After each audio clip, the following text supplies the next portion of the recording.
পুরুষ হয়ে জন্মানো সহজ নয়। হ্যাঁ, আপনি ঠিকই শুনেছেন, পুরুষ হয়ে জন্মানো সহজ নয়।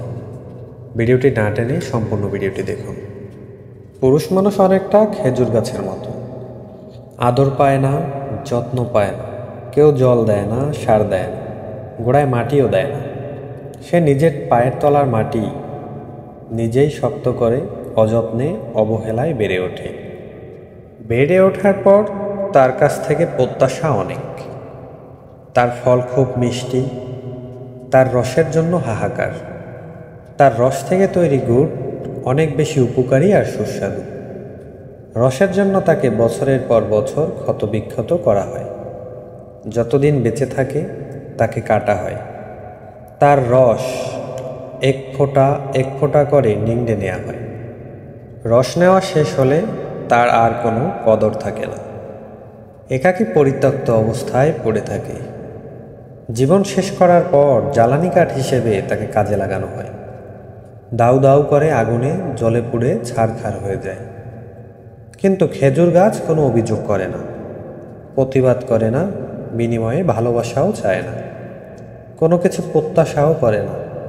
শুধু ফল দিয়ে যায়, রস দিয়ে যায়, আর মাথা নিচু করে সবার প্রয়োজন মিটিয়ে যায়।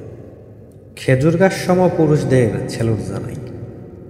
সবাই ভালো থাকুক, সুস্থ থাকুক, অন্তত তাদের পরিবারের জন্য হলেও। কখনো কি চিন্তা করেছেন একজন পুরুষ তার পরিবারের জন্য কি করে, অথচ দিন শেষে একজন পুরুষের সকল অবদান রয়ে যায় অগোচরে? আমি এমনও দেখেছি 14 বছরের একটা ছেলে তার পরিবারের ঘানি টানার জন্য যে বয়সে তার হাতে বই থাকার কথা, সে বয়সে সে হাতে তুলে নিয়েছে কাটিং রড, তুলে নিয়েছে গ্যাস কাটার। সে ওয়ার্কশপে কাজ করে, অন্যান্য সহকর্মীদের সাথে হাতে হাত মিলিয়ে, কাঁধে কাঁধ মিলিয়ে, সকাল 8টা থেকে বিকাল 6টা পর্যন্ত। কেন?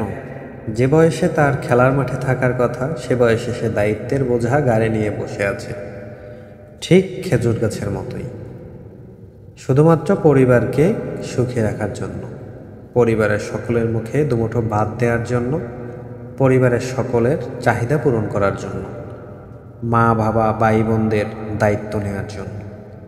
পুরুষের জীবনে প্রাপ্তি এটুকুই, পুরুষের কোনো চাহিদা নেই ভাই। হয়তো অনেকেই বলবেন, আমরা এরকম পুরুষ দেখেছি যে বাবার সর্বস্ব ধ্বংস করে দিয়েছে। সমাজে ব্যতিক্রম থাকবে, মা বাবার বিগড়ে যাওয়ার সন্তান, বিশেষ করে বড় লোকের ক্ষেত্রে এটা হয়।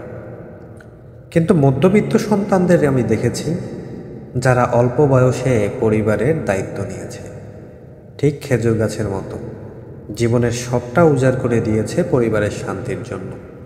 বিনিময়ে তাদের চাওয়া পাওয়া বলতে একটা জিনিসই ছিল, সেটা হচ্ছে পরিবারের সুখ। স্যালুট রইল ভাই তোমাদের মতো যারা আছে তাদের প্রতি। ভালো থাকুক সকল ভাইগুলো।